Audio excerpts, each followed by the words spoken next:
آپ کو لیے چلتے ہیں۔ حضور نبی کریم صلی اللہ علیہ وآلہ وسلم نے دعا کی قبولیت کا وظیفہ بتایا۔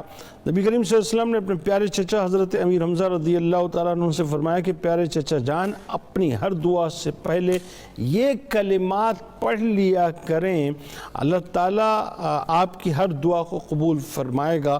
اللہم انی اسألوک بسمک العظم ورضوانک الاکبر۔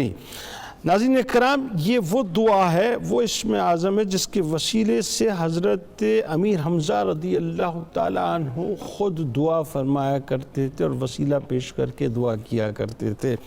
اگر آپ نے ابھی تک ہمارے روزنامہ یوٹیوب چینل کو سبسکرائب کر کے بیل آئیکن کو ضرور کلک کر لیجئے۔ حضرت امام جلال الدین سیوطی رحمۃ اللہ علیہ کا قول مبارک ہے کہ ایمان کی تکمیل کے لیے اس بات پر ایمان لانا ضروری ہے کہ رب کائنات نے حضور نبی کریم صلی اللہ علیہ وآلہ وسلم کا وجود اقدس حسن و جمال میں بے نظیر و بے مثال تخلیق کیا ہے۔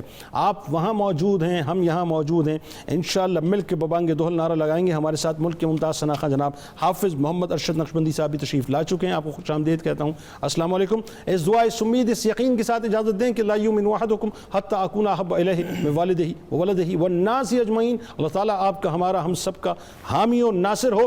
پاکستان کا مطلب کیا؟ لا الہ الا اللہ محمد رسول اللہ صلی اللہ علیہ وآلہ وسلم۔ جناب